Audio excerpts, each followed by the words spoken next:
I'm Dr. Chris Rapoff of QME Continuing Education, and welcome to this week's presentation. Earlier this year, we discussed an additional potential source of workers' compensation benefits for any injured worker in California, and it was known as the Subsequent Injuries Benefits Trust Fund. Now, the Subsequent Injuries Benefits Trust Fund has been available in the state of California for previously disabled workers since actually 1945. With the previously disabled worker in mind, this fund opened the door for those individuals that wanted to be gainfully employed.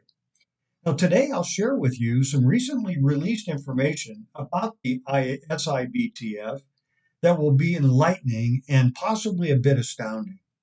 Is this new potential revenue stream for workers a popular source for workers' compensation benefits? Also, what financial impact has this placed on the workers' compensation system in California? Let's find out, and I think you're going to be surprised. First, these are the following sources I referenced when producing this presentation. Feel free to copy and paste these links into your browser if you would like to read more about the Subsequent Injury Benefit Trust Fund's recent study. Just to refresh your memory a bit, the Subsequent Injury Benefits Trust Fund is a fund that was established and administered by California's Division of Workers' Compensation in the Department of Industrial Relations and governed by Labor Code Section 4751. Now, the legislative intent behind Labor Code Section 4751 was to encourage employers to offer employment to workers with pre-existing disabilities without taking an economic responsibility for that condition if the worker incurs a work-related injury that causes the pre-existing disabilities to worsen. Also, it's to encourage workers with pre-existing disabilities to actually seek employment and have mechanisms in place to assist them in case their disabilities increase after a workplace injury. Now, the SIBTF accomplishes these goals by providing benefits to qualified injured workers. Now, the subsequent injury must be an industrial injury, whereas the pre-existing disability can be either industrial or non-industrial, but must be labor disabling, meaning it limits them in the open competitive labor market. Now, in order to qualify for the SIBTF benefits, there are some conditions that must be met. Number one, the employee must have a prior permanent partial disability and then a subsequent compensable injury. Number two, the degree of disability caused by the combination of both disabilities must be greater than which would have resulted from a subsequent injury alone. And number three, a combined effect of these pre-existing disability and the subsequent injury must be equal to or more than 70%. Furthermore, the employee's condition must be one of the following. Number one, the previous disability or the impairment affected a hand, an arm, a foot, a leg, or an eye, and the permanent disability resulting from this subsequent injury affect the opposite and corresponding member, and the disability from the subsequent injury, when considered alone and without regard to the adjustment for occupational age or occupation, this would be equal to 5% or more of the total. And number two, the permanent disability resulting from the subsequent injury, when considered alone and without regard to or adjustment for occupation or the age of the employee, is equal to 35% or more of the total. They sound a bit confusing, but these parameters have to be met before you could qualify for this fund. So the analyses of the SIBTF activities in the Commission on Health and Safety and Workers' Compensation 2023 annual report are based on the DWC's Electronic Adjudication Management System, better known as the EAMS system.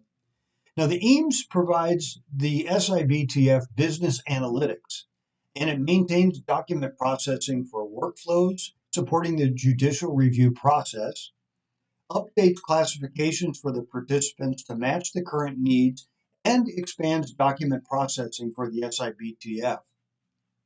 Now, some of the statistics that they've uncovered here, that they found that the number of workers' compensation cases involving SIBTF have actually been steadily increasing during almost the entire period since 2013, totaling over 19,000 SIBTF cases opened in 10 years.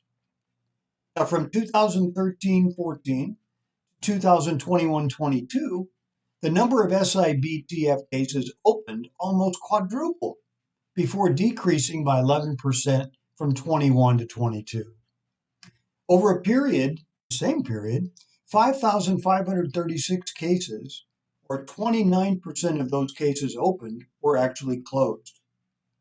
Now, that was a spike of over 1,600 cases closed in 2017-18 because of the identification of the abandoned cases.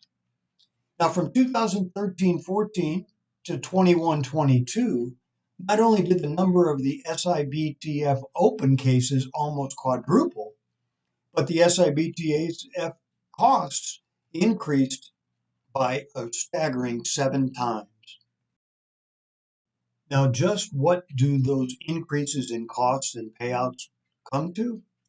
Well, the number of SIBTF cases and the value of the claims increased in part because of the changes in the apportionment rules according to workers' compensation legislation in Senate Bill 899 and also Labor Code sections 4663 and 4664, which we all know well. As a result, the applications for the SIBTF benefits and the benefits payouts increased from $8 million in 2003-4, which was the last fiscal year before the 2004 reforms took place, believe it or not, to a staggering $123 million in 2020-21. So from 2013-14 to 21-22, the numbers of the SIBTF claims paid increased 1.7 times, and the average paid amount per SIBTF claim increased almost 6 times, from an average of over $12,000 in 2013 to over $70,000 in 2022. So you can see a staggering increase. So you ask, well, where does this money actually come from? So the SIBTF funding actually comes mainly from the annual assessments that are collected from insured and self-insured employers. The total SIBTF revenue from 13-14 to 2021 almost quadrupled overall after some fluctuation and spikes, and then tripled again from 2021 to 2022. Among the reasons for this significant increase in the revenue assessments could be that the increases in both the number of paid claims and the number amount paid per claim, changes in the timing of the permanent disability payments, in which the DIR must start paying those benefits to qualifying workers at the same time that the employer starts paying the permanent disability benefits, and also the SIBTF benefits paid in addition to the permanent disability payments from the employer, instead of upon a declaration of permanent and stationary status. And overall, the increases in the permanent disability benefits, which make it more feasible for the injured worker to pursue payments from the SIBTF fund. With the increased popularity of the SIBTF application and the astronomical amount of payouts that have recently taken place with this, according to the DIR, it presented at the Commission on Health and Safety Workers' Compensation March 2021 meeting. The DIR noted that there were several concerns about this program, including the sharp increase in the number of new claims filed and the total liabilities amounts that were paid out for the program in these recent years. Now, the DIR subsequently issued a request for proposal in early 2022 to take a deep dive into the numbers and the trends and practices of the SIBTF And the contract for the SIBTF study was awarded to the RAND Corporation. This study was launched in late November 2023, and a final report is going to be issued mid 2024, so anytime now. Now, could the result of this study chart a new path for the SIBTF moving forward? Can this SIBTF sustain these escalating paybacks? Those are the questions that we're going to have to be answered, but it looks like they will be answered soon. Wow. So the subsequent Insurance Benefits Trust Fund has certainly impacted the workers' compensation system in California. This recently realized potential revenue source for the injured worker, even though it's been around since 1945, has really gained growing popularity over the past 10 years.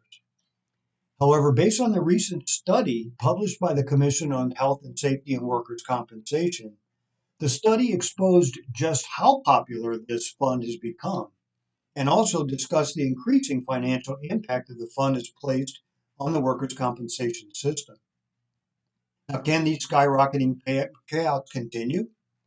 Is a tweaking of the popular benefit stream necessary? Hopefully, these questions will be answered once they publish the results of the latest SIBTF study, expected anytime now. So, doctors, I'm Dr. Chris Rapoff, and I wanted to thank you for taking the time to join me today in this presentation. I hope you enjoyed it, and I encourage you to join us next time as we explore interesting topics as they're related to the California workers' compensation system. Until then, thank you.